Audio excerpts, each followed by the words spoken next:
예루살렘의 제자 그룹에서 두 사람이 엠마오를 향해서 내려가고 있었습니다. 도중에 예수님께서 나타나셔서 그들과 합류하시는데 그들은 그 예수님을 알아보지를 못합니다. 서로 무슨 이야기를 하느냐고 예수님이 물으시자 마치 책망하듯이 외인 취급하면서 예루살렘에서 일어난 예수님에 관한 소식을 설명합니다. 다 들으신 예수님은 도리어 그들을 책망하시면서 친절하게 성경을 풀어주시죠. 그리고 이제 엠마오로 도착해서 식탁 교제를 나눌 때에 비로소 그들의 눈이 밝아지고 예수님이신 것을 알아보게 됩니다. 예수님의 부활 소식을 들었지만 아직도 그것을 믿지 못하고 여전히 슬픔과 낙심과 절망 가운데 머물러 있었던 제자들이 있었습니다. 그들이 기대한 메시아의 삶에 십자가와 부활은 없었기 때문이죠. 본문에서 예수님이 나타나셔서 예수님이 제자들에게 무슨 이야기를 하느냐 물으시고 그것에 대해서 예수님께 설명을 할 때 그들의 믿음이 어떤 믿음이었는지가 잘 보여집니다. 21절부터 23절을 보겠습니다. 우리는 이 사람이 이스라엘을 속량할 자라고 바랐노라. 이것이 그들의 믿음이었다는 것이죠. 이뿐 아니라 이 일이 일어난 지가 사흘째요. 또한 우리 중에 어떤 여자들이 우리로 놀라게 하였으니 이는 그들이 새벽에 무덤에 갔다가 그의 시체는 보지 못하고 와서 그가 살아나셨다는 천사들의 나타남을 보았다 함이라. 여인들로부터 어제 우리가 주일에 나눴죠. 여인들로부터 예수님이 부활하셨다는 소식을 들었던 사람들 중에 두 사람입니다. 그런데 본문을 보면 예수님이 부활하셨다는 소식을 들었지만 그들은 여전히 슬퍼했고 절망했고 낙심 가운데 있었습니다. 그 말은 무슨 뜻입니까? 예수님이 부활하셨다는 소식을 듣고도 예수님을 아직 그 소식을 믿지 않았다는 것입니다. 여기에서 그들의 믿음이 보여지는 거죠. 이런 제자들의 모습은 우리에게 중요한 영적인 교훈을 줍니다. 먼저 그들의 말을 들어보면 그들의 말은 논리정연했을 수 있어요. 그러나 자신들이 이해한 예수, 또 자신들이 기대한 예수의 안에 자신들의 이해와 자신들의 기대 안에 자신들의 믿음을 가두었다는 것입니다.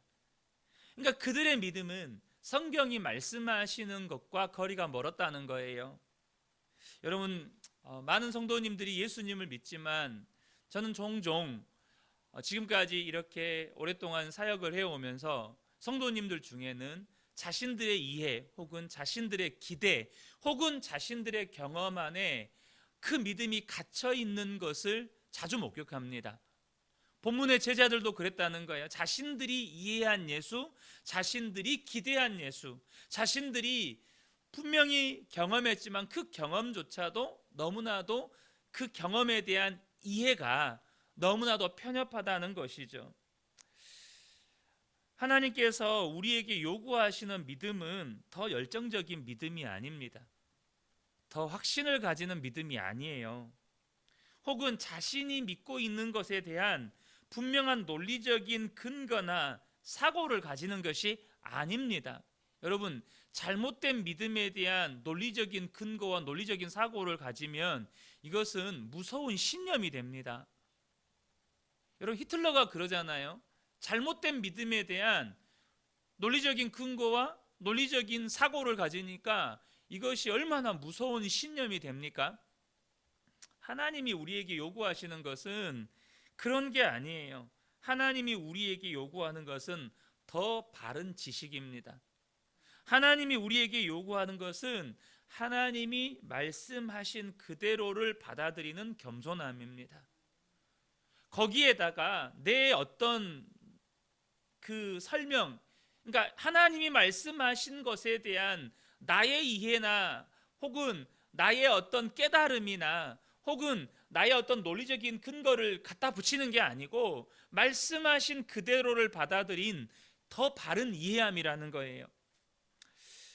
여러분, 예수를 믿어도요, 또한 이 본문의 이 제자들의 모습은 또 하나 우리에게 가르쳐 주는 게 있는데, 예수를 믿는다고 하더라도 바라보는 지향점이 다르면 바라보는 그 목표점이 다르면 아무리 말씀을 들어도 바르게 이해하거나 바르게 수용할 수가 없다는 것입니다. 말씀을 말씀 그대로 믿지 못한다는 거예요. 흔히 이런 거 있잖아요. 내 안에 저 사람이 사기꾼이다 이 생각을 가지고 있어요.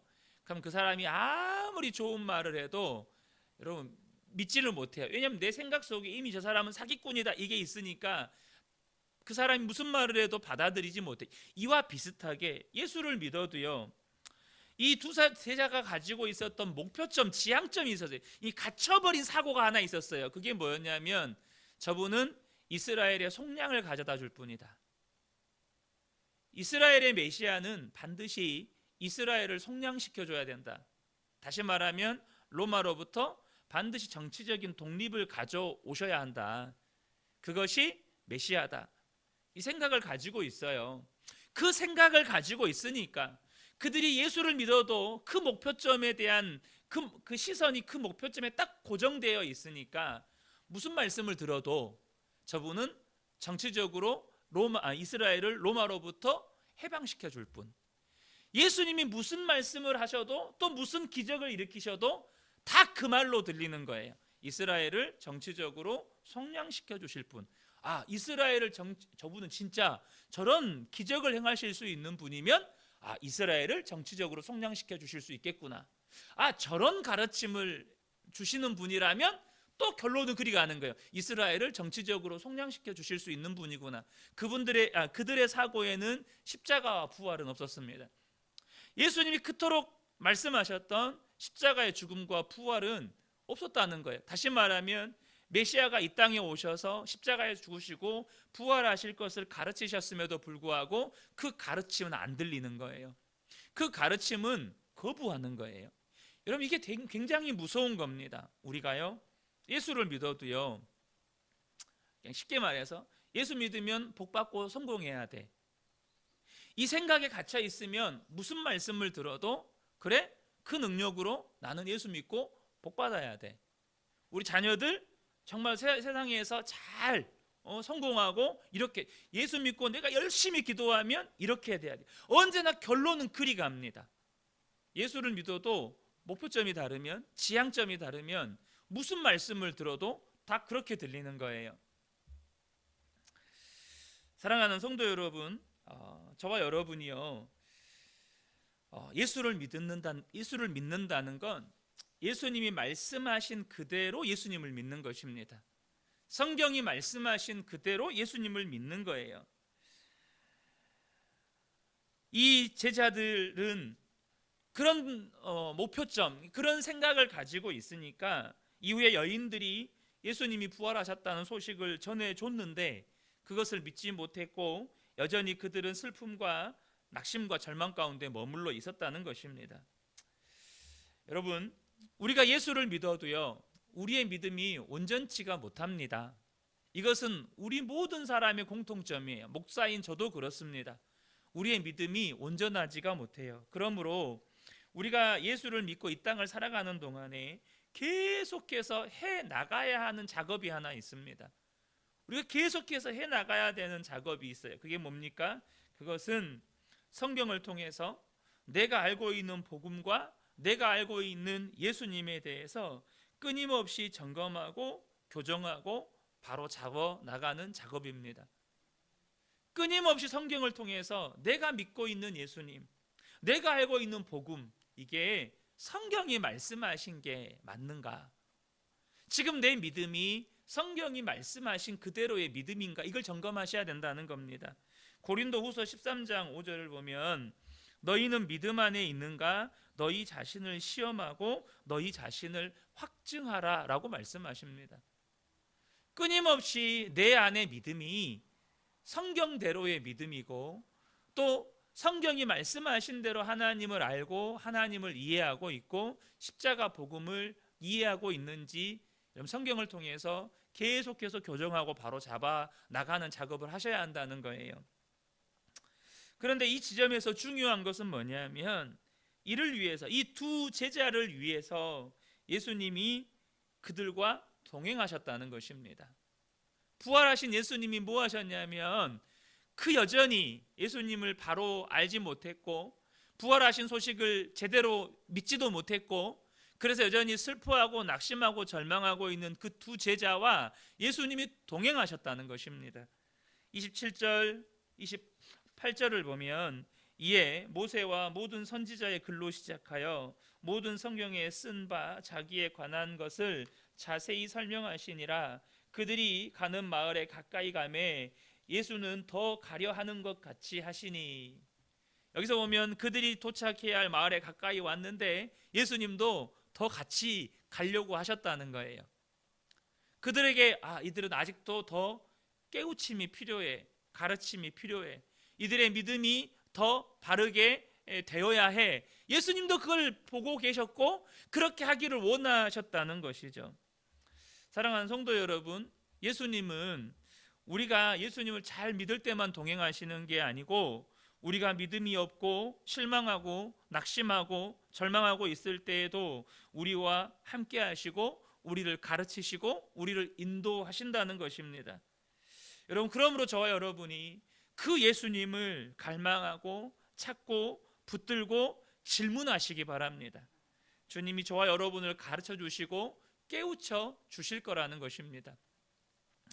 부활하신 예수님께서 이제 구약에서 이미 메시아의 고난에 관한 예언한 부분들을 일일이 이 제자들에게 들려주시면서 예수님의 십자가의 죽음과 부활이 바로 그 예언의 하나님의 약속의 말씀의 성취였다는 것을 제자들에게 가르쳐 주십니다. 그런데 여기서 우리가 주의 깊게 보아야 할 것이 있는데요, 그 예수님의 가르침을 듣는 제자들의 태도입니다. 그들은 분명 믿음이 부족했습니다.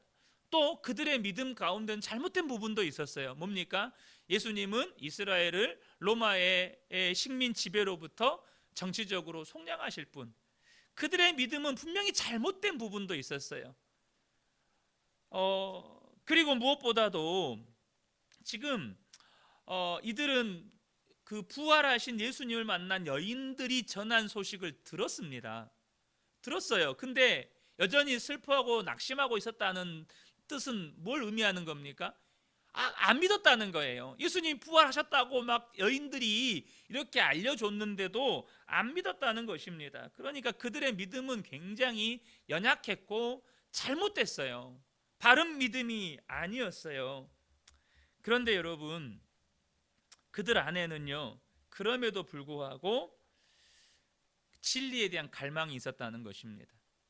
배우고자 하는 갈망이 있었다는 거예요. 예수님께서 그들에게 나타나셔서 이렇게 가르치신 이유가 뭘까요? 그들은 슬퍼했습니다. 낙심했습니다. 예수님이 부활했다는 소식을 듣고 믿지도 않았습니다. 그리고 그들의 믿음에는 분명히 잘못된 부분도 있었습니다. 그러나 알기 원했습니다. 진리를 추구했다는 거예요. 그래서 예수님이 그들에게 나타나셔서 그들이 예수님으로부터 가르침을 받을 수 있는 기회를 얻었을 뿐만 아니라, 여러분, 설사 그들 안에 그런 갈망이 없다면 예수님이 그들에게 가르치셨을 때 그들은 그것을 이해하거나 수용하지도 않았을 거예요. 갈망이 없었다면. 본문에 그런 그들의 태도를 잘 보여주는 게 뭐냐면 29절에 보면 예수님을 향해서 그들이 뭐라고 하냐면, 그들이 강권하여 이르되 우리와 함께 유하사이다. 그들이 예수님의 가르침을 받는데 더 듣고 싶은 거예요. 더 배우고 싶은 거예요. 그러니까 우리와 함께 거하시면서 함께 음식도 드시고 더 가르쳐 주십시오. 더 말씀해 주십시오. 내가 배우겠습니다 라는 그 태도를 볼 수 있는 거예요. 비록 그들의 눈이 가려져서 부활의 소식을 듣고도 믿어지지도 않았고 여전히 슬픔과 낙심 가운데 머물러 있었고, 더 놀라운 건 부활하신 예수님을 눈앞에서 보고도 못 알아봤어요. 그만큼 그들의 영적인 눈이 어두웠어요. 근데 그들은 예수님과 함께 더 머물기를 원했고 그분에게 더 가르침을 받기를 원했고, 그러한 갈망이 있으니까 예수님의 설명이 들리는 것입니다. 그런 갈망이 있으니까 무슨 일이 일어납니까? 32절을 보면 그들이 서로 말하되 길에서 우리에게 말씀하시고 우리에게 성경을 풀어주실 때에 우리 속에서 마음이 뜨겁지 아니하더냐. 여러분, 갈망이 있으니까 예수님이 말씀하시면 들리는 것입니다. 진리를 추구하니까 예수님이 그들에게 설명하실 때 그것이 그들에게 깊은 울림이 되는 것입니다. 여러분, 분명히 우리가 이 땅에서 믿음의 삶을 살아가는 가운데 계속해서 성경을 통해서 우리의 믿음을 점검하고 또 우리의 믿음을 정말 바르게 교정해 가야 합니다. 그런데 이 배움의 과정에서 정말 중요한 것은 뭐냐면 좋은 선생보다 배우려는 우리의 태도입니다. 하나님을 알기 원하고 하나님을 배우기 원하고 하나님을 더 깊이 알아가기 원하는 우리 안에 영적인 갈망이 필요하다는 것입니다. 여러분, 예수님이 가르치셔도요, 그런 영적인 갈망이 없는 사람들은요, 예수님을 거부합니다. 그 말씀이 들리지 않습니다. 선생이 누구냐가 중요해요. 그러나 더 중요한 건 내 마음에 주님을 향한 갈망이라는 것입니다. 배우고자 하는 겸손함과 열정이라는 거예요. 제가 우리 미래 세대들 아이들을 지금 20년을 대하면서 가르치면서 느끼는 것 중에 하나는 우리 아이들의 마음이 정말로 그 가르침에 대해서 점점점 그 갈망이 사라져가는 모습을 봅니다. 세대를 거듭하면 거듭할수록. 근데 우리 미래 세대들 문제가 아니라 당장 우리부터 좀 돌아봐야 될 것 같아요. 나는 정말로 예수님을 더 깊이 알고자 하는, 정말로 예수님을 더 깊이 배워가고자 하는 갈망이 있느냐 하는 것입니다. 저는 이 새벽에 함께 예배하는 우리 모든 성도님들이 우리의 여전히 연약하고 온전하지 못한 우리의 믿음, 우리의 모습을 바로 직시하고 우리의 남은 평생에 그 예수님을 계속해서 성경을 통해서 배워가고 알아가고, 또한 그렇게 하기 위해서 우리 안에 주님을 향한 간절한 소원과 갈망이 있는 그런 복된 분들 되시기를 예수님의 이름으로 축복합니다. 아멘.